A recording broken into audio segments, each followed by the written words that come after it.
الحمد للہ رب العالمین والصلاة والسلام علی محمد الامین واعوذ باللہ من الشیطان الرجیم بسم اللہ الرحمن الرحیم. خواتین و حضرات، اسلام کے قانون معاشرت میں ہم حقوق و فرائض کے باب کا مطالعہ کر رہے ہیں. اس میں چند تمہیدی چیزیں ہم نے پڑھ لی تھیں.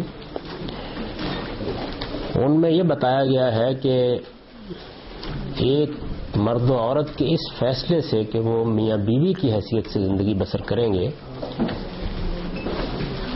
خاندان کا ادارہ وجود میں آتا ہے.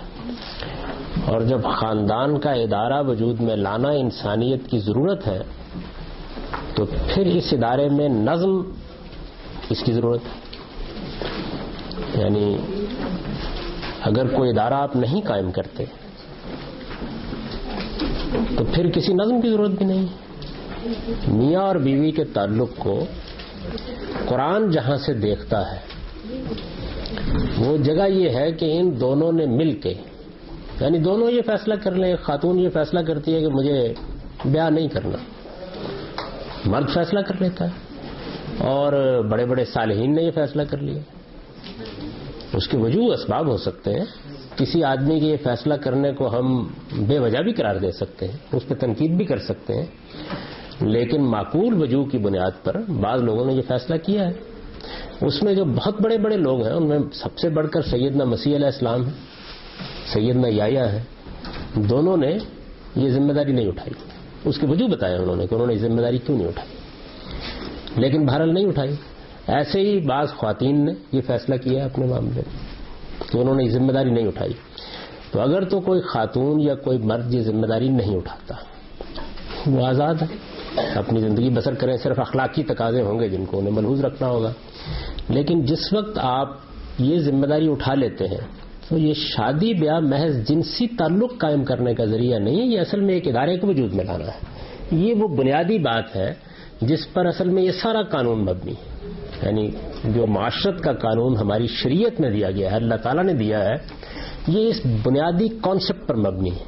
اگر کوئی آدمی اس بنیادی بات کو نہیں مانتا تو پھر یہ قانون بے معنی ہے. لیکن اگر اس کو مانتا ہی بالکل ایسے ہی ہے کہ آپ یہ کہتے ہیں کہ دنیا کو کسی اسٹیٹ کی ضرورت نہیں ہے، ریاست کی ضرورت نہیں دنیا کو. اگر دنیا کو ریاست کی ضرورت نہیں ہے تو پھر کسی کو سربراہ بنانے کی ضرورت نہیں، پھر اس کے اندر کوئی پولیس اور فوج کے محکمے قائم کرنے کی ضرورت نہیں، پھر ان کے درمیان حقوق و فرائض کی تقسیم کی ضرورت بھی نہیں.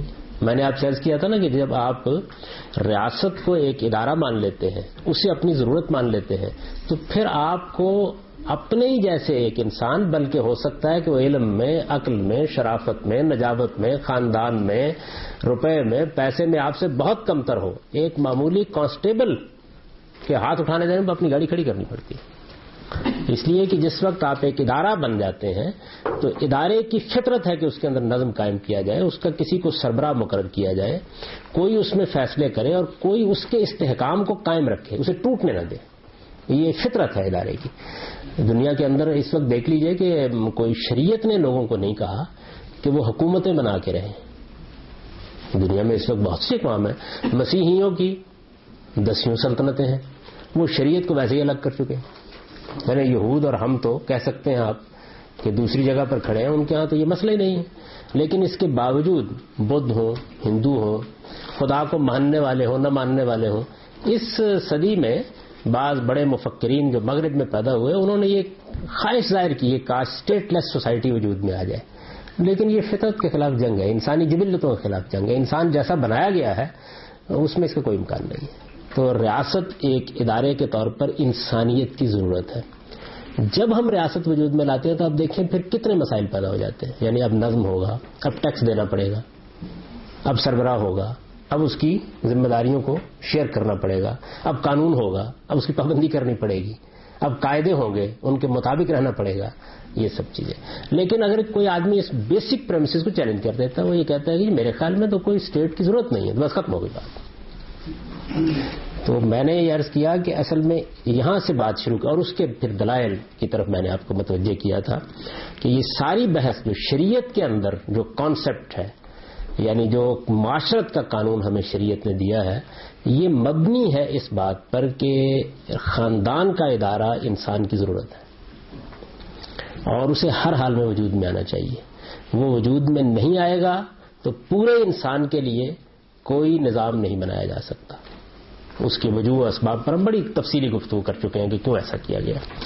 اب جب یہ سلطنت بنتی ہے یعنی ایک مرد اور عورت فیصلہ کرتے ہیں اور یہ سلطنت بنتی ہے تو اس کے اندر دین نے اللہ تعالیٰ نے یہ رہنمائی دی ہے کہ قوام کی ذمہ داری سربراہ کی ذمہ داری مرد کے پاس ہونی چاہیے. یعنی وہ اس ریاست کا جو یہ ریاست چھوٹا سا یونٹ بنا ہے اس کے اندر یہ ذمہ داری اس کے ساتھ اس کے اوپر کچھ فرائض عائد کر دیے. یعنی یہ ذمہ داری ہے اس کی کہ وہ گھر کا نظم و نسق چلائے. یہ ذمہ داری ہے کہ وہ کما کر لائے. معاشی جدوجہد انسانی سرگرمیوں میں ایک آخری درجے کا ٹیڑھا مسئلہ ہے. ذمہ داری ہونے کا مطلب کیا ہے؟ یعنی وہ مسئول ہے خدا کے ہاں بھی کہ اس نے نان و نفقے کی ذمہ داری اٹھائی تھی, بیوی کی ضروریات پوری کرنے کی ذمہ داری اٹھائی تھی, بچوں کی ضروریات پوری کرنے کی ذمہ داری اٹھائی تھی. وہ کیوں نہیں کر رہا؟ خدا کے ہاں بھی مسئول ہے, قانون کے سامنے بھی مسئول ہے, لیکن عورت ان میں سے کچھ نہ کرے تو یہ ذمہ داری نہیں ہے اس کے اوپر. اخلاقی طور پر وہ شیئر کر لے, کچھ کر لے, اچھی بات ہے, ضرور کرے, اس کو کسی نے روکا نہیں ہے, لیکن ذمہ داری اس کے اوپر نہیں ڈالی گئی. تو یہ جو چیز ہے اس کو بنیاد بنا کر اب ہم نے یہ دیکھا کہ قرآن مجید نے بات شروع کی ہے, اور بات جب شروع کی ہے تو اس میں یہ اصول پہلے واضح کیا ہے. اس کو ہم پڑھ چکے ہیں کہ اللہ تعالیٰ نے جو ایک دوسرے کے ساتھ معاملہ کیا ہے اس میں سے ایک دوسرے کے معاملے کی تمنا نہ کرو, بلکہ جو تمہیں دیا ہے اس کو اعلیٰ ترین درجے تک پہنچانے کی کوشش کرو. ورنہ ہوگا کیا کہ مرد یہ چاہیں گے کہ عورتیں بن جائیں, ممکن ہے. یعنی ویسے ابھی تک یہ حادثہ نہیں ہوا, لیکن یہ کہ اگر وہ چاہیں گے تو وہ فطرت کے بنائے ہوئے نظام کو درم برم کریں گے, اور عورتیں اگر یہ چاہیں گی کہ وہ مرد بن کر رہیں تو وہ بھی اس نظام کو درم برم کریں گے اس گھر کے نظام کے اندر. اس کے باہر کی ذمہ داریاں زیر بحث نہیں ہیں. تو میاں اور بیوی کے تعلق میں شوہر کو قوام قرار دینے کے بعد, یعنی خاندان کا جو یونٹ بن رہا ہے اس کا سربراہ ہے, میاں اور بیوی کے تعلق میں شوہر کو قوام قرار دینے کے بعد خاندان کے نظم کو صلاح و فلاح کے ساتھ قائم رکھنے کے لیے عورتوں سے جس چیز کا تقاضا کیا گیا وہ یہ ہے, دو باتوں کا اللہ تعالیٰ نے تقاضا کیا ان سے. جب خاندان کا یہ یونٹ وجود میں آ جائے, یہ ایک ادارہ وجود پذیر ہو جائے, اس میں مرد قوام ہے, سربراہ ہے, شوہر کی حیثیت سے, یہ ذہن میں رکھیے, شوہر کی حیثیت سے, اور بڑی حیثیت ہے. یعنی جب ماں اور بیٹے کا تعلق پیدا ہوتا ہے تو ماں برتر ہو جاتی ہے اور بیٹا اس کے سامنے سرنگو ہوتا ہے, لیکن میاں اور بیوی کے تعلق سے جو خاندان کا یونٹ بنتا ہے اس میں شوہر کو جب سربراہ بنایا گیا ہے تو پھر خاندان ایک ادارہ بن گیا.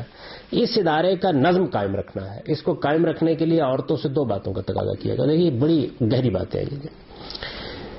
ایک اس آیت میں یہ کہا گیا ہے کہ انہیں اپنے شوہر کے ساتھ موافقت اور فرم برداری کا رویہ اختیار کرنا چاہیے.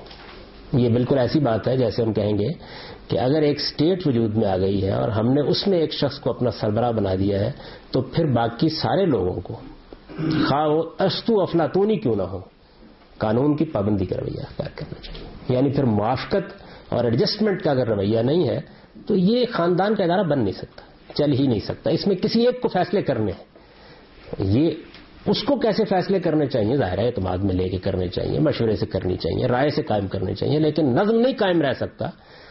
آپ یہ تو کہیں گے, اپنے سربراہ مملکت کو بھی یہی کہیں گے کہ وہ شورا کے طریقے پر نظام کو چلائے, لیکن یعنی کیا مطلب ہے, فوج اقدام کرنا چاہے گی تو شورا بیٹھ جائے گی, فیصلے کرنے پڑتے ہیں نا.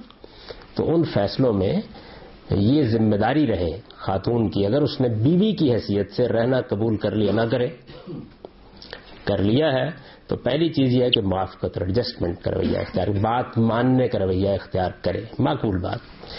دوسرے یہ کہ شوہر کے رازوں اور اس کے عزت و ناموس کی حفاظت کرے. یعنی جو انسانی زندگی ہے اس میں آپ جو کچھ چیز چاہے بن جائیں, بیوی کے سامنے بنانا ہی ہوتے ہیں. یعنی انسان کیا ہے, اس کا مزاج کیا ہے, اس کی طبیعت کیا ہے, اور اس میں ظاہر بہت سی چیزیں راز ہو جاتی ہیں. یہ ایسے ہی ہے جیسے آپ نے دیکھا ہوگا نا کہ ہم جب ایک اسٹیٹ بناتے ہیں تو اس کے اندر بھی کچھ راز ہوتے ہیں, اور اس میں بھی ہم حلف اٹھاتے ہیں کہ ان کا افشا میں نہیں کروں گا, تو یہ بھی ایک کانٹریکٹ ہے. دو چیزوں کو بنیاد بنایا قرآن مجید میں. میں نے لکھا ہے کہ پہلی بات تو محتاج وضاحت نہیں، اس لیے کہ نظم خواہ ریاست کا ہو یا کسی ادارے کا، اطاعت اور موافقت کے بغیر ایک دن کے لیے بھی قائم نہیں رہ سکتا. یعنی نظم نہیں قائم رہ سکتا. نظم کا انکار کر دیجئے، اگر اس کو آپ مانتے ہیں تو یہ ہوگا. یہ نظم کی فطرت ہے، اسے نہ مانا جائے تو وہ نظم نہیں بلکہ اختلال و انتشار ہوگا جس کے ساتھ کوئی ادارہ بھی وجود میں نہیں آتا. چنانچہ میں نے یہ عرض کیا تھا کہ مسلمانوں کو، خاص طور پر ہندوستان کے مسلمانوں کو، اور بلکہ مسلمان کے یہاں کے ہندوؤں کو بھی، چونکہ 150 سال تک ایجوٹیشن کی تربیت دی گئی ہے، تو آپ یہ دیکھیے کہ پوری ہماری قوم میں قانون شکنی کا مزاج ہے. اگر آپ کبھی غور کریں تو قانون شکنی کا مزاج ہے. نوجوانوں کو کبھی آپ دیکھیں تو وہ اس کو فخر سمجھتے ہیں کہ اشارہ توڑ کے نکل گئے تھے، کانسٹیبل کو 2 لگا کے نکل گئے تھے، چالان کرنے والا کھڑا تھا، اس کے پاؤں گاڑی بڑھا کے نکل گئے تھے. یعنی قانون شکنی کا ایک مزاج بنا ہے. اور قانون شکنی کا یہ مزاج کسی قوم کا اگر بن جائے تو پھر اس کے بعد اس کو کوئی مہذب قوم بنانا ممکن نہیں رہتا. بین یہی صورت گھر کے ادارے کی بھی ہے. اس کے اندر ایڈجسٹمنٹ اور موافقت کے بجائے اگر دونوں کھڑے ہو جائیں تو جو نتیجہ اس کا نکلے گا یہ کہ ختم ہو جائے گا معاملہ. یعنی یہ اس کی فطرت کے خلاف ہے. رہی دوسری بات یعنی رازوں کی حفاظت، تو اس کے لیے قرآن نے حافظات للغیب کی تعبیر اختیار کی ہے. یہ قرآن کے الفاظ میں اس کے لیے ہیں. آیت جو پیچھے ہم نے نقل کی ہے تو اس میں قرآن نے حافظات للغیب کہا ہے. عام طور پر اس کے معنی پیٹھ پیچھے کی حفاظت کے لیے گئے ہیں. ہم نے اسے رازوں کی حفاظت کرنے والی کے معنی میں لیا ہے. اس کا یہی مفہوم ہمارے نزدیک صحیح ہے. اس میں تھوڑا سا علماء کے درمیان اختلاف ہے، تو جس مفہوم کو میں ترجیح دیتا ہوں وہ یہ ہے، رازوں کی حفاظت کرنے والی. استاذ امام امین احسن اصلاحی نے اس کی وضاحت میں لکھا ہے. یعنی وہ بھی یہی، کیونکہ اس کے معنی لیتے ہیں تو انہوں نے پھر اس کے دلائل دیے. یہ معنی لینے کی ایک وجہ تو یہ ہے کہ غیب کا لفظ راز کے مفہوم کے لیے مشہور ہے. یعنی عربی زبان میں یہ معروف لفظ ہے، غیب کا استعمال ہوتا ہے، اور اس کو راز کے معنی میں عام طور پہ استعمال کیا جاتا ہے. جو لوگ شروع میں شدھ بدھ عربی پڑھتے ہیں وہ بعض ایسی فصیح تعبیروں سے واقف نہیں ہوتے، ورنہ یہ کہ یہ بہت عام لفظ ہے. اگر آپ کلام عرب کا مطالعہ کریں، قرآن کا مطالعہ کریں، تو یہ راز کے معنی میں ایک معروف لفظ ہے. دوسری وجہ یہ ہے کہ یہاں ترکیب کلام ایسی ہے کہ پیٹھ پیچھے کے معنی لینے کی گنجائش نہیں ہے. تیسری یہ کہ عورت اور مرد کے درمیان رازوں کی امانت داری کا مسئلہ سب سے زیادہ اہمیت رکھنے والا مسئلہ ہے. یہ دونوں ایک دوسرے کے قدرتی امین ہیں. بالخصوص عورت کا مرتبہ تو یہ ہے کہ وہ مرد کے محاسن و معائب، اس کے گھر در، اس کے اموال و املاک اور اس کی عزت و ناموس، ہر چیز کی ایسی رازدان ہے کہ اگر وہ اس کا پردہ چاک کرنے پر آ جائے تو مرد بالکل ہی ننگا ہو کر رہ جائے. اس وجہ سے قرآن نے اس صفت کا خاص طور پر ذکر فرمایا ہے. اس کے ساتھ حافظ اللہ کا جو اضافہ ہے، یعنی قرآن مجید کے جو الفاظ ہیں ان کو ایک بار پھر دیکھ لیجئے. وہ الفاظ یہ ہیں، رازوں کی حفاظت کرتی ہیں اس بنا پر کہ اللہ نے بھی رازوں کی حفاظت کی ہے. یعنی یہ الفاظ پورے یہ، تو یہ جو ساتھ اللہ نے بھی رازوں کی حفاظت کی ہے کہ الفاظ آئے ہیں، اس سے مولانا لکھتے ہیں اس سے اس صفت کی عالی نسبی کا اظہار مقصود ہے کہ ان کی اس صفت پر خدا کی صفت کا ایک پرتو ہے. اس لیے کہ خدا نے بھی اپنے بندوں اور بندیوں کے رازوں کی حفاظت فرمائی ہے. یہ حقیقت ہے کہ اگر اللہ تعالیٰ ہمارے ہر جرم کا اور ہر غلطی کا اور ہر کوتاہی کا پردہ چاک کر دے تو اگلے ہی دن سب کچھ ختم ہے. یعنی یہ وہ ستار العیوب ہے جس سے دنیا چل رہی ہے. ورنہ لوگوں کا پردہ چاک کرنے پر آ جاتا تو کون ہے جو کہیں منہ دکھانے کے قابل رہ جاتا. تو یہی چیز جو ہے یہ گھر کی سلطنت میں بھی درکار ہوتی ہے. قرآن نے فرمایا ہے کہ صالح بیویوں کا رویہ ہمیشہ یہی ہوتا ہے. یعنی قرآن مجید نے یہ کہا ہے کہ جو صالح بیویاں ہیں، نیک بیویاں ہیں، ان کا رویہ یہی ہوتا ہے کہ وہ دو کام جو ہیں یہ اپنی ذمہ داری سمجھتی ہیں. جب وہ شادی کرتی ہیں تو ذمہ داری سمجھتی ہیں. ایک یہ کہ ان کو سربراہ خاندان کے ساتھ موافقت کا رویہ اختیار کرنے کی کوشش کرنی ہے. اور یہ ظاہر ہے کہ یہ کوشش جتنی خاتون کرتی ہے تو گھر کامیاب ہوتا ہے، شاید کامیاب ہوتی ہے. اور دوسری یہ کہ گھر کے راز افشا کرتے نہیں پھرنا، عزت و ناموس کو پامال کرتے نہیں پھرنا. اب یہ ایک ریاست بن گئی ہے، ایک یونٹ بن گیا ہے، ایک خاندان بن گیا ہے. اس کی عزت دونوں کی عزت ہے، اس کا وقار دونوں کا وقار ہے. سوال یہ ہے کہ اگر جو چھوٹی سی جو ریاست وجود میں آتی ہے، اس میں جو سربراہ مرد ہوتے ہیں وہ فیصلے کرنے میں تدبر اور حکمت اختیار نہ کرے، اور اس کے فیوچر ویژن اور وہ بتا رہے ہیں کہ اس کے فیصلے ٹھیک نہیں ہیں، اگر عورت بھی یہ سمجھے کہ ٹھیک نہیں ہے، عورت بہتر فیصلہ بھی کر سکتی ہے، تو اس سچویشن میں عورت کو کیا کرنا چاہیے؟ قوام بن جائے گھر کی اور مرد کو منوا لے کے فیصلے میں کیا کروں گی، تبدیل کر لی جائے صورتحال. یعنی یہ تو نہیں ہو سکتا کہ دونوں کرنا شروع کر دیں، کشمکش ہو جائے گی. یعنی یہ اصل میں ایسی مستثنیات جہاں کہیں ہوتی ہیں، پہلی بات تو یہ ہے کہ مرد کے فیصلہ کرنے یا گھر چلانے کا یہ مطلب نہیں ہے کہ اندھوں کی طرح چلائے، یعنی وہ پورے خاندان کو اعتماد میں لے کے چلائے. میں تو یہاں تک عرض کرتا ہوں کہ بچے جب آپ کے باشعور ہو جائیں تو ان کو بھی اعتماد میں لے کر چلائیں. اگر آپ اعتماد میں نہیں لیں گے تو بغاوت ہو جائے گی. یہ تو ایسا ہی ہے کہ جس طرح اسٹیٹ میں اگر آمریت قائم کر دی ہے تو ہر ایک نفرت کرتا ہے اس سے. اگر وہ شورا پر مبنی نظام ہے، لوگوں کو مشورے کے ساتھ شریک کیا جاتا ہے، عزت نفس کا خیال رکھا جاتا ہے، قانون کا نفاذ بھی. آپ یہ دیکھیے نا کہ ہمارے ہاں قانون کا نفاذ کیسے ہوتا ہے کہ کانسٹیبل صاحب جو ہیں وہ پہلے ٹھڈا مارتے ہیں، اس کے بعد گالی دیتے ہیں، اس کے بعد قانون کی کتاب بتاتے ہیں. لیکن کیا مہذب معاشروں میں بھی قانون کا نفاذ اسی طرح ہوتا ہے؟ تو اصل بات یہ ہے کہ یہ تربیت دینی چاہیے. اور اگر کوئی مرد یہ صلاحیت نہیں رکھتا تو میرا مشورہ یہ ہے کہ پھر اس کے بعد دو میں سے ایک کام کرے، یا تو شادی شریف کرے نا اس لیے کہ اس سے بڑی خرابی ہو جائے گی، اور یا یہ ہے کہ کرنے کے بعد ہاتھ جوڑ کے کھڑا ہو کہہ دے کہ میں بیوی اور تم شوہر، بس پھر نظم چلتا رہے. یہ تبھی ہو سکتا ہے جی اگر خود شناسی ہو. مویز صاحب کا مسئلہ ہے کہ ان میں خود شناسی نہیں میں یہ کہہ رہا ہوں کہ بعض صورتوں میں نہیں ہوتی. صحیح بات ہے، جب نہیں ہوتی تو دیکھیے اسی سے کشمکش پیدا ہوتی ہے، پھر خرابیاں پیدا ہوتی ہیں، پھر اس کے بعد لڑائی شروع ہو جاتی ہے، پھر گھر ٹوٹنا شروع ہو جاتے ہیں. یعنی یہی ہوتا ہے. اگر کوئی آدمی سلیقے کے ساتھ معاملات نہیں کرتا سربراہ خاندان کی حیثیت سے تو بغاوت ہو جاتی، خرابیاں پیدا ہو جاتی. یعنی قرآن تو جو کچھ آپ کو کہہ سکتا ہے وہ یہ ہے کہ آپ کو یہ بتائے کہ آپ کیا چیز اختیار کریں. اب ایک آدمی نہیں، حکمران کو جب زیر بحث آئے گا حکمران، تو اللہ تعالیٰ نے قرآن میں کہا ہے نا کہ جب تمہیں میں نے ریاست کی سربراہی دی ہے، یا داؤد انا جعلنا کا خلیفۃ فاحکم بین الناس، تو لوگوں کے درمیان حکم کرو بالعدل، عدل کے ساتھ. نہیں کرتا ہے حکمران تو پھر ظاہر فساد پیدا ہوتا ہے، زمین و آسمان خراب ہوتے ہیں. یہ تو ہو. ایک چیز کی تھوڑی سی وضاحت چاہیے. یہ جو الرجال قوامون علی النساء کا جملہ ہے، یہ اس کی نوعیت تو کچھ اس طرح کی ہے جی کہ یہ ایک اسٹیٹمنٹ آف فیکٹ بھی لیا جا سکتا ہے. یعنی یہ شریعت ضروری نہیں کہ وہ، بلکہ ایک محض ایک اسٹیٹمنٹ آف فیکٹ ہے. وہ اصل میں یہ رہنے نہیں دیا فالصالحات و قانتات کے جملے نے. نہیں جی، یعنی یہ بات کہ یہ تو ہے، یہ فطرت ہے. یہ بتایا گیا کہ یہ فطرت ہے، یہی صحیح طریقہ ہے، اور اس طریقے پر جو خاندان قائم ہوگا اس میں فالصالحات و قانتات. اگر اس طرح لیا جائے تو پھر جو پہلا جملہ ہے وہ شریعت نہیں رہتی بلکہ نیچر ہو جاتی ہے. اس سے شریعت نکل رہی ہے نا، فالصالحات و قانتات. یعنی گویا وہ یہ بتا دیا گیا ہے کہ یہ ایسے ہی ہے جیسے یہ کہا جائے کہ یہ رسول ہے چنانچہ اس کی اطاعت کرو. ہے تو یہ بیان واقعہ ہے، لیکن جب دوسرا جملہ آ گیا ہے تو اس جملے نے اس کو بنا دیا قانون. نہیں جی، اس نے چونکہ وجہ بھی بتائی ہے، دو وجوہ بتائی ہیں نا. ایک یہ کہ خاندان کے اندر جو فطری صلاحیتیں ہیں وہ اس کے نظم کو چلانے کے لیے مرد میں زیادہ ہیں، اور دوسرا یہ بتایا کہ اس کے اوپر نان و نفقے کی ذمہ داری ہے. دو باتیں بتائیں. اور چونکہ یہ دونوں باتیں جو ہیں یہ جب اس کے اندر پیدا ہوں گی تو اس کے نتیجے میں وہ سربراہی کی منصب پر فائز ہوتا ہے. وہ قرآن کہتا ہے کہ یہ تو ایک واقعہ ہے، یہ واقعہ ہے، تو پھر اس واقعے کو وہ کہتا ہے کہ مان کر فالصالحات و قانتات. یہ مان کر کا جو حذف ہے یہ شریعت بنا دیتا ہے. بالکل ٹھیک ہے جی.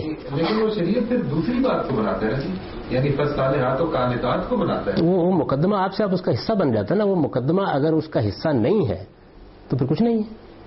یعنی شریعت بنانے کا مطلب کیا ہے؟ شریعت بنانے کا مطلب یہ ہے کہ ایک فیکٹ کو بیان کیا جائے گا، اس سے نکلنے والا قانون بیان کر دیا جائے گا. بس انسان عاقل ہے، اس وجہ سے اس کو غور کرنا چاہیے. غور کرنا چاہیے، یہ ایک حکم بن جاتا ہے. لیکن انسان جب اس میں یہ بات بھی شامل ہے کہ انسان کو اپنی عقل کی پرورش کرنی چاہیے اور اس کو اب عاقل رہنا چاہیے اور عاقل بننا چاہیے.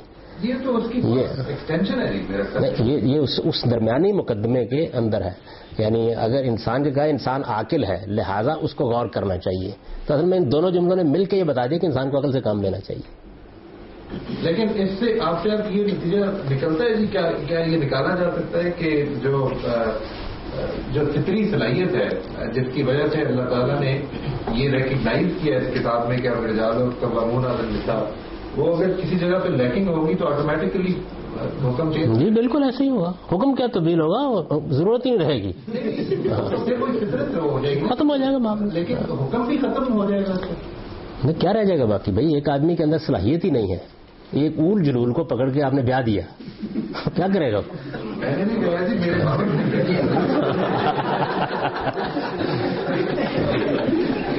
یہ تو ایسے ہی ہے.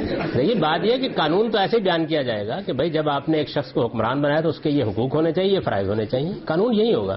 ایک حکمران اس کا اہل نہیں تھا. آپ دیکھیں کہ بادشاہت جب تھی تو بعض اوقات نہایت ہی نامعقول لوگ، کبھی آپ کشمیر کے راجہ ہری سنگھ صاحب کے واقعات پڑھی اور دلیپ سنگھ کے معلوم ہے کیا آ جائے گی. ایسے لوگ ہو جاتے ہیں حکمران. تو جب یہ حکمران ہو جاتے ہیں تو ظاہر ہے کہ وہ یہ غلط استحقاق کا مطالبہ کر رہے ہیں. پھر اس کے بعد کیا ہوگا؟ تو بعد وہی ہوگا جو منظور خدا ہوگا. لیکن اصل میں جو سوال ہے جی وہ یہ ہے کہ وہ جو استحقاق کا مطالبہ کر رہے ہوتے ہیں اور پھر وہ یہ آیت بھی دائرے کے اسی استحقاق کو ریکگنائز کر رہی ہوتی ہے، تو جب یہ کہیں اگر یہ کہیں کہ یہ جس جگہ پہ یہ کوالٹی لیک کرے گی ادھر یہ استحقاق ختم ہو جائے گا. یہ تو لازمی بات ہے. جب آپ یہ لازمی نتیجہ اس کا. ہاں بالکل ایسے ہو ختم ہو جائے. ایک آدمی جب اپنی ذمہ داریاں ادا نہیں کر سکتا تو اسے کوئی حق نہیں کہ وہ حقوق کا مطالبہ کرے. حقوق تو اصل میں قائم ہوتے ہیں اپنی ذمہ داریوں کے لحاظ سے.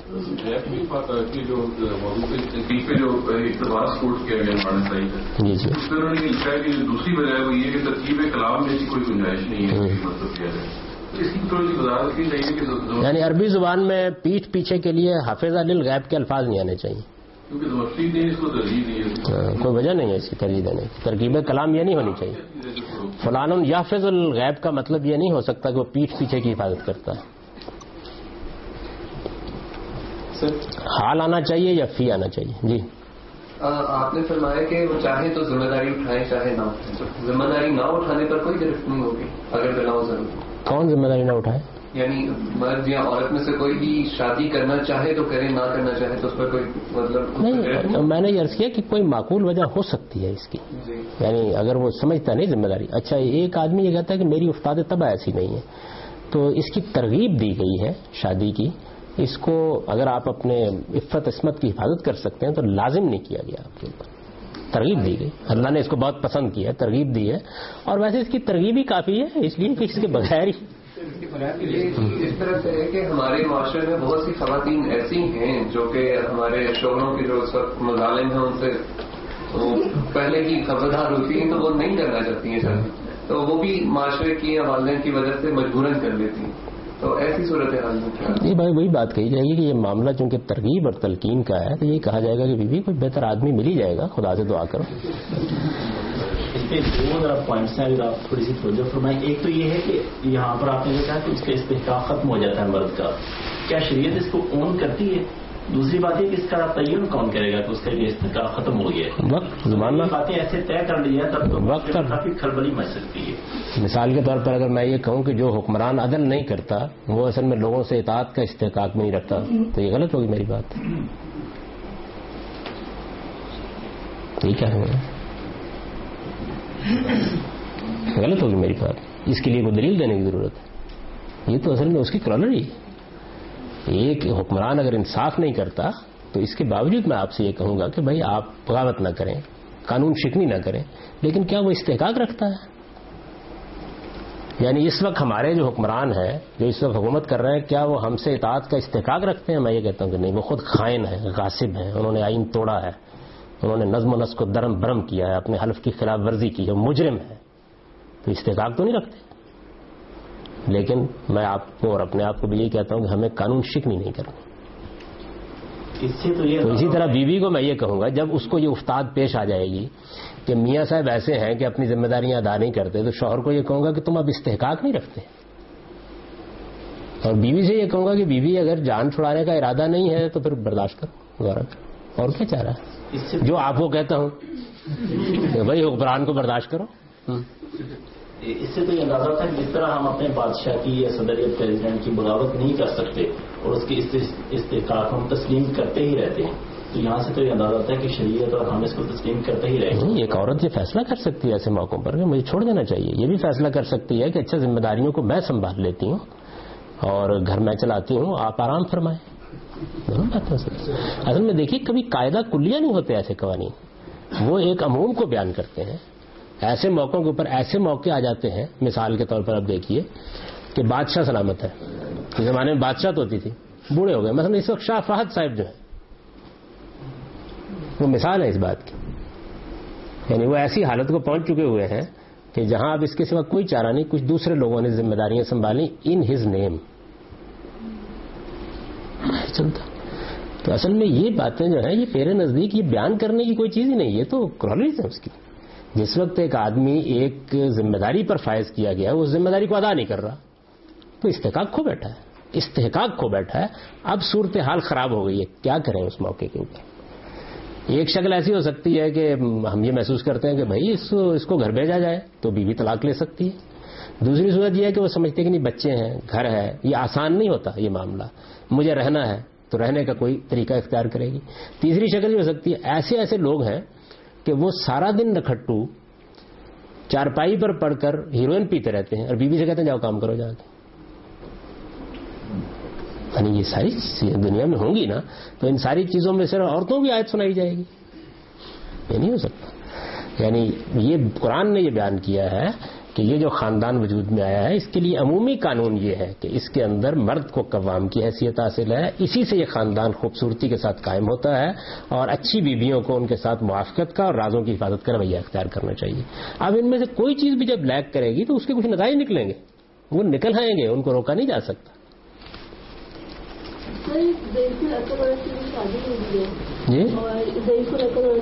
کری تو اس کی ایک ضعیف العقل عورت کی اگر شادی کر دی جائے تو اس کے حقوق و فرائض کی کیا نوعیت ہے؟ کیا اس سے بات پرس ہونی ہے؟ تو یہ کہا جائے کہ تھوڑی بہت جو ہے اس کے اندر رہ کر بہت زیادہ ہے, لیکن پھر معاشرے میں اس کو جو عزت دینے کے لیے اس کا نکاح کر دیا جاتا ہے, تو کیا نوعیت ہے اس کے حقوق و فرائض کی؟ کیا نوعیت ہے؟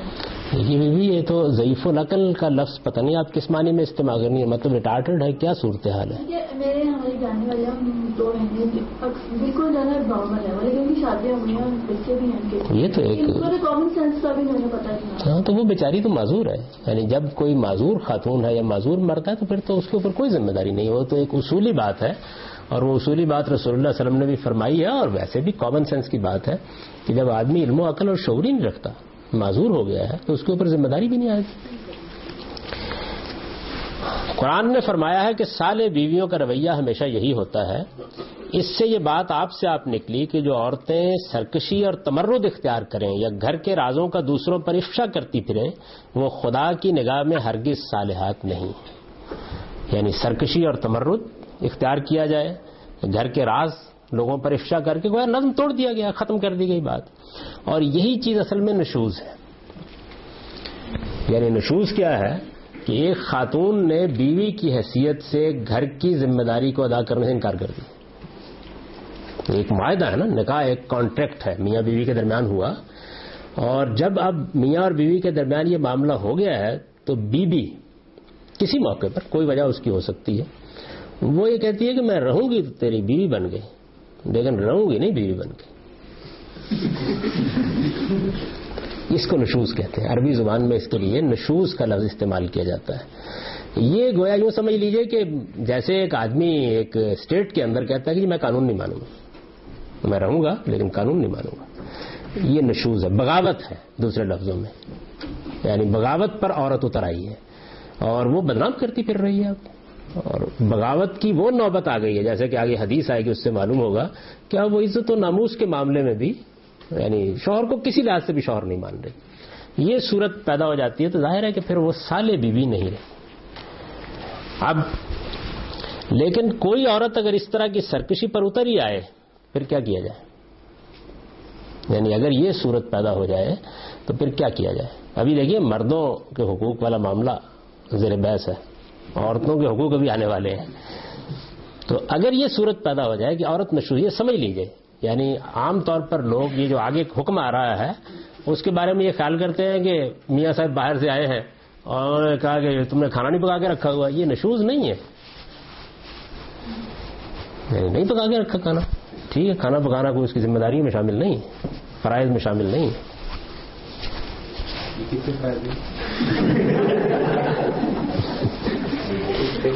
یہ باہمی ہمارے ہاں ایک معروف ہے جس کے مطابق یہ صورتحال ہے کہ خواتین کھانا وانا پکاتے ہیں, ان کی عنایت ہے, لیکن یہ کوئی ان کی دینی ذمہ داری نہیں, ذمہ داری پنڈا ڈالی.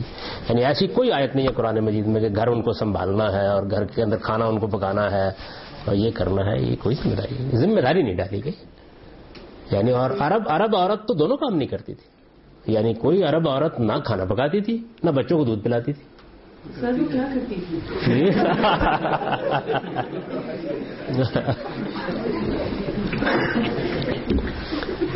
تو میرے کہنے کا مطلب یہ ہے کہ یہ چیزیں جو ہماری سوسائٹی کے اندر عورتوں کا مسئلہ بنا کے ان کے ساتھ زیادتیاں ہوتی ہیں, یہ کوئی دینی مسئلہ نہیں ہے سرے سے.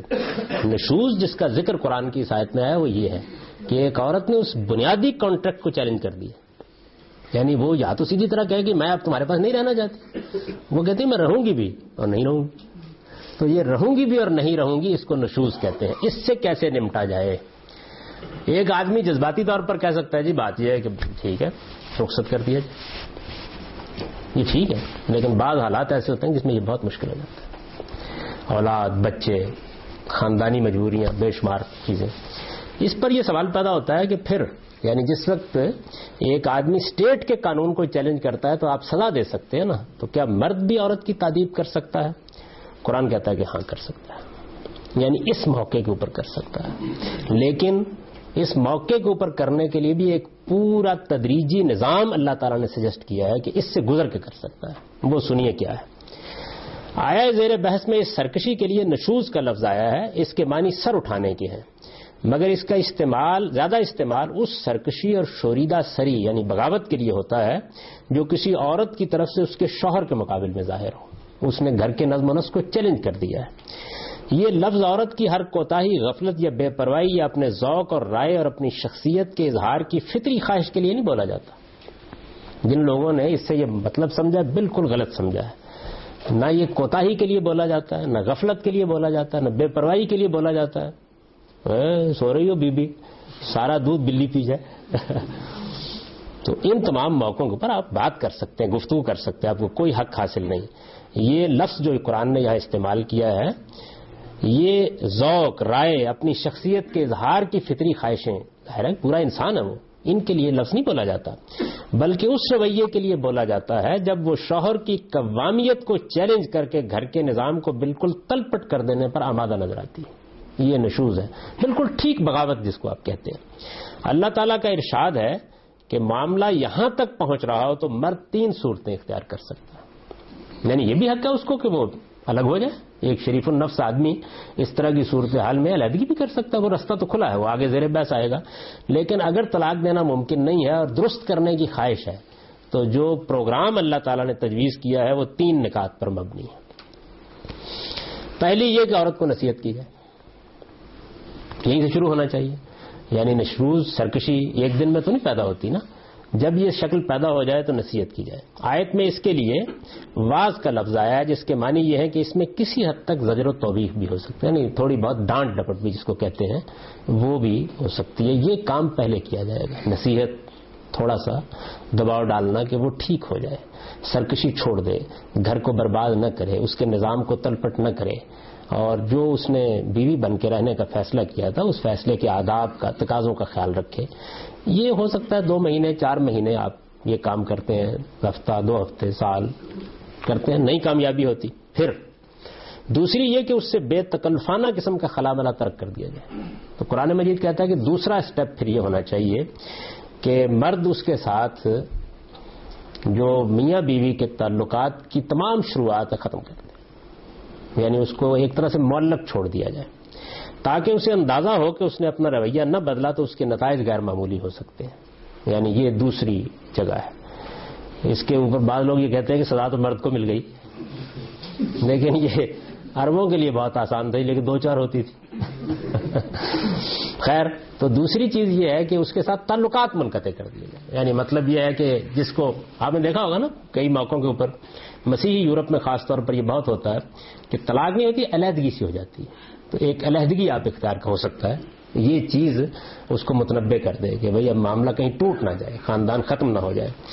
اب یہ بھی آپ نے کر کے دیکھ لیا 2 مہینے 4 مہینے 5 مہینے، اس پر بھی نہیں ٹھیک ہوا تو پھر آپ کو حق حاصل ہے کہ آپ پھر 2-4 لگا دیں.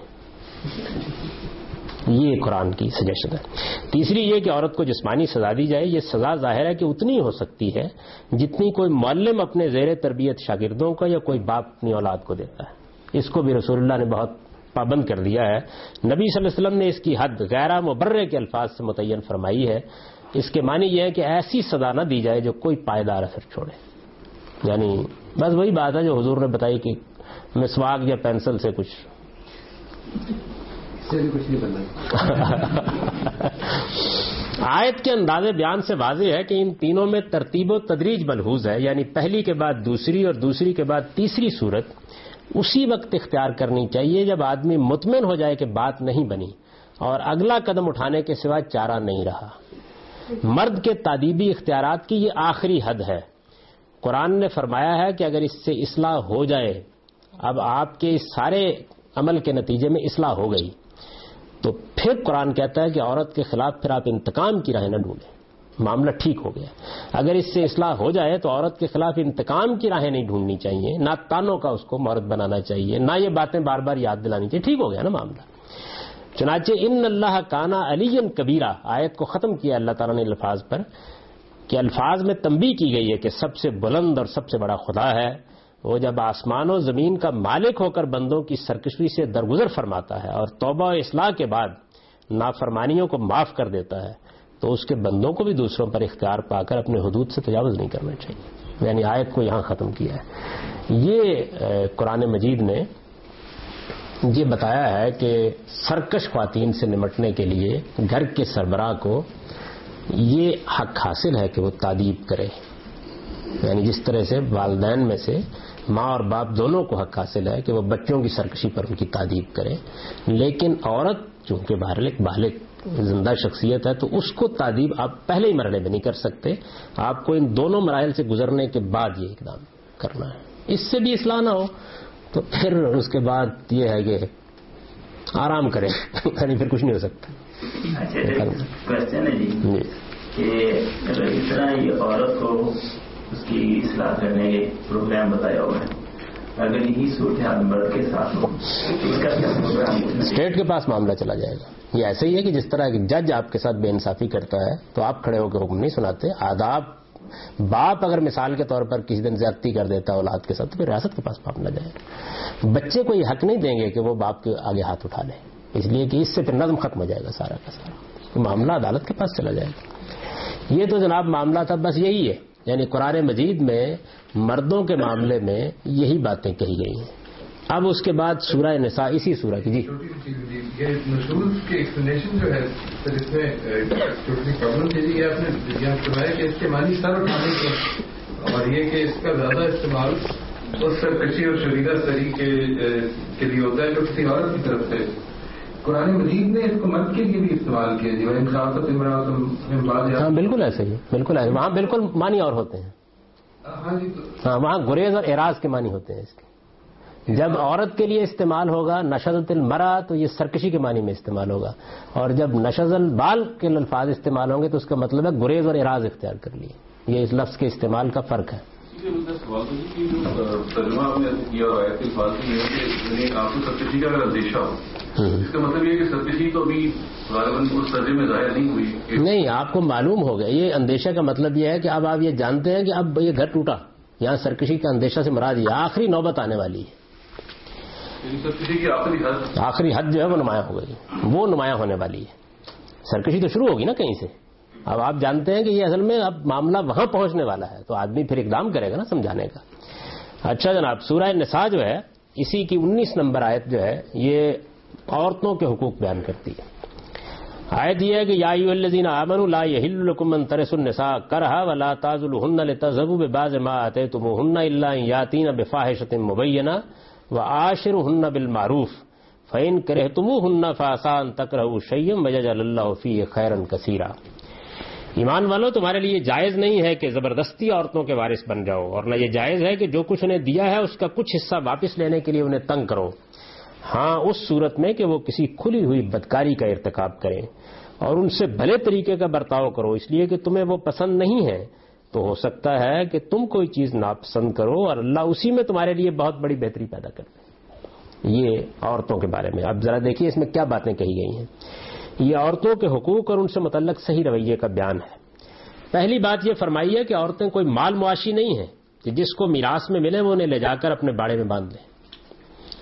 ان کی حیثیت ایک آزاد ہستی کی ہے، وہ اپنی مرضی کی مالک ہے اور حدود الہی کے اندر اپنے فیصلے کرنے کے لیے پوری طرح آزاد ہے۔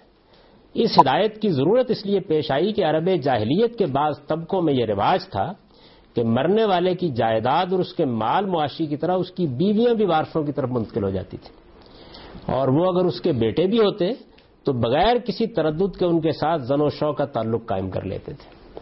قرآن نے اس کبیر رسم کا خاتمہ کر دیا اور واضح فرمایا کہ عورتیں اپنے فیصلے کرنے کے لیے پوری طرح آزاد ہیں، ان کی مرضی کے بغیر کوئی چیز ان پر مسلط نہیں کی جا سکتی۔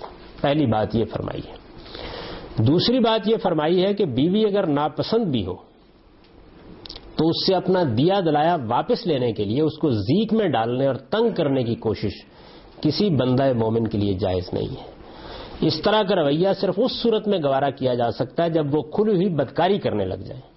اس قسم کی کوئی چیز اگر اس سے صادر نہیں ہوئی ہے، وہ اپنی وفاداری پر قائم ہے اور پاک دامنی کے ساتھ زندگی بسر کر رہی ہے، تو محض اس بنیاد پر کہ بیوی پسند نہیں ہے اس کو تنگ کرنا عدل و انصاف اور فتوت و شرافت کے بالکل منافی ہے۔ ایسا ہو جاتا ہے، والدین نے شادی کر دی، کسی معاشرتی مسئلے کی وجہ سے شادی ہو گئی، تو اب آدمی کو بیوی پسند نہیں ہے، تو پھر ایک طریقہ تو یہ کہ نہیں پسند ختم کرو نا اس معاملے کو۔ دوسرا یہ ہے کہ نہیں پسند نہیں ہے، تنگ کرنا شروع کر دیا جائے، اور جو دیا دلایا وہ بھی لینے کے اسباب پیدا کیے جائیں۔ تو قرآن نے کہا کہ یہ بالکل ایک غیر شریفانہ رویہ ہے، یہ کوئی بات نہیں۔ تیسری بات یہ فرمائی ہے کہ ناپسندیدگی کے باوجود ان کے ساتھ اس طرح کا برتاؤ کرو جو شریفوں کے شائن شان ہو، عقل و فطرت کے مطابق ہو، رحم و مربت پر مبنی ہو، اس میں عدل و انصاف کے تقاضے ملحوظ رہے ہوں۔ اس کے لیے آیت میں وَعَاشِرُهُنَّ بِالْمَعْرُوف کے الفاظ آئے ہیں۔ معروف کا لفظ قرآن مجید میں خیر و صلاح کے رویوں اور شرفاء کی روایات کے لیے استعمال ہوتا ہے۔ یہاں بھی یہ اسی مفہوم میں ہے۔ مدعا یہ ہے کہ بیوی پسند ہو یا ناپسند، بندہ مومن سے اس کے پروردگار کا تقاضا یہی ہے کہ وہ ہر حال میں نیکی اور خیر کا رویہ اختیار کرے اور فتوت و شرافت کی جو روایت انسانی معاشروں میں ہمیشہ سے قائم رہی ہے اس سے سر منہ انحراف نہ کرے۔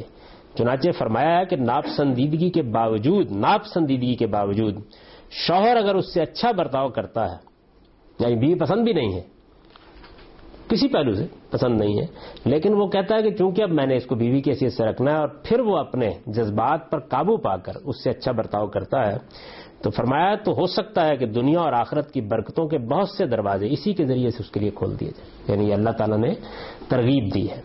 اس آخری بات کے لیے جو الفاظ آیت میں آئے ہیں، یہ جو آخری بات فرمائی ہے، یہ بڑی دل نواز بات ہے، اور ظاہر ہے کہ اس میں اللہ تعالیٰ نے گویا انسان کو بڑی غیر معمولی حکمت کی طرف توجہ دلائی ہے۔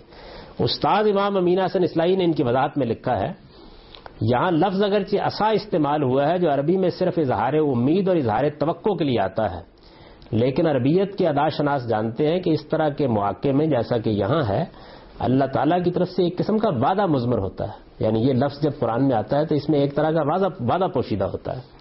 اس اشارے کے پیچھے جو حقیقت جھلک رہی ہے وہ یہی ہے کہ جو لوگ ظاہری شکل و صورت کے مقابل میں اعلیٰ اخلاقی اور انسانی اقدار کو اہمیت اور ان کی خاطر اپنے جذبات کی قربانی دیں گے، ان کے لیے اللہ تعالیٰ کی طرف سے خیر کثیر کا وعدہ ہے۔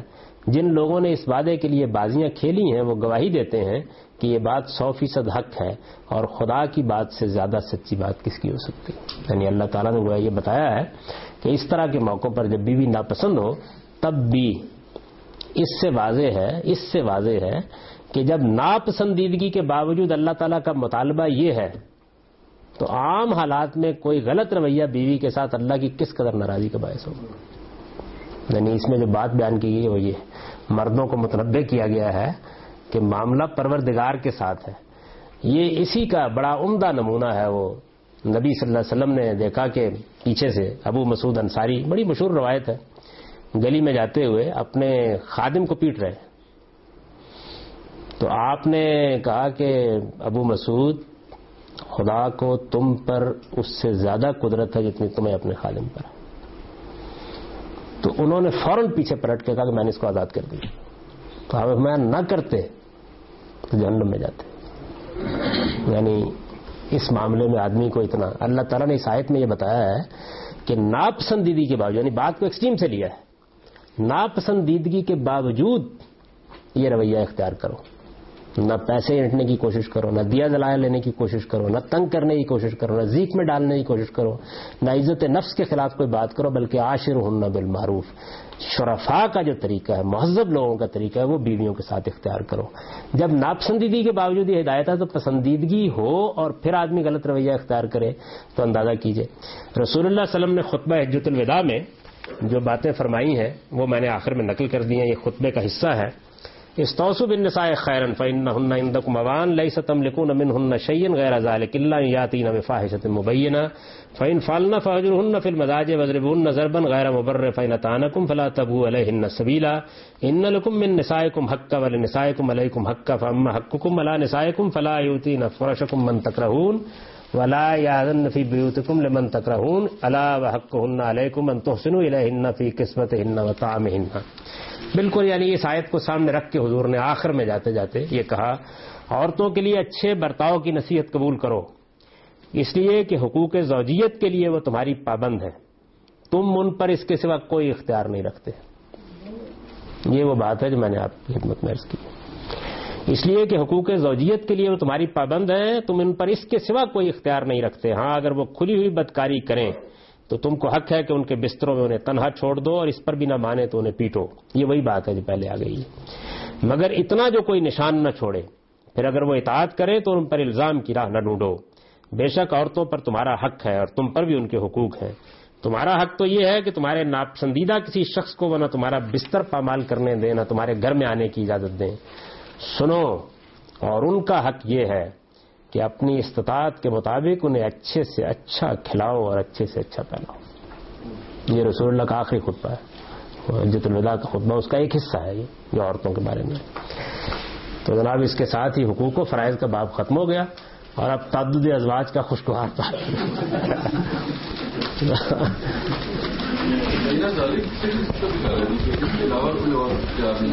یہ یعنی مطلب یہ ہے کہ اصل میں ایک بیوی کی حیثیت سے جس چیز میں وہ آپ کی پابند ہے وہ وہی بات ہے، باقی سب چیزیں باہمی انڈرسٹینڈنگ پر مبنی. باقی معاملات جو ہیں ان کا تعلق انڈرسٹینڈنگ سے.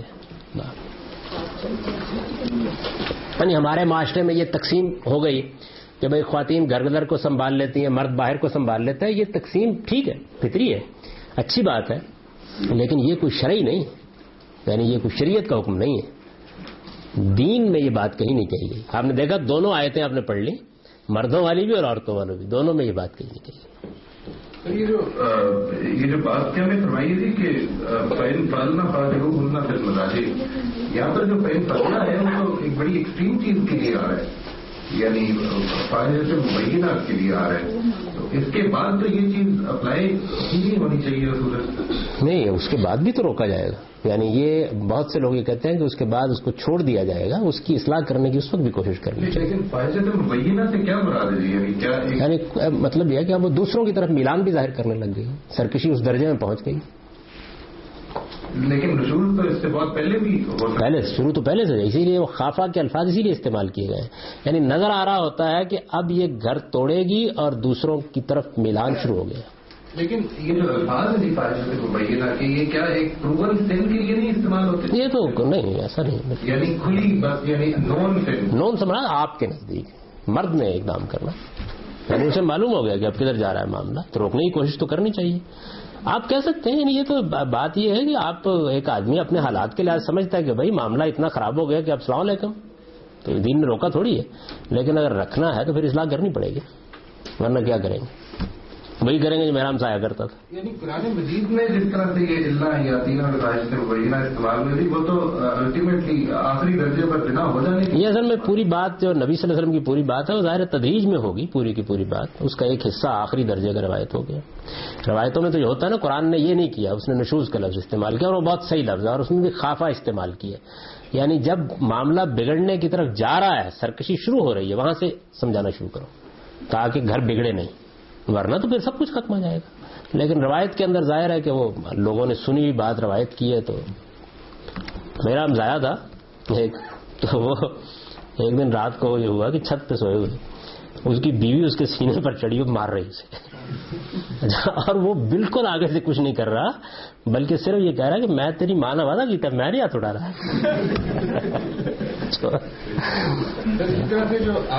اسی طرح سے کیا مراد ہے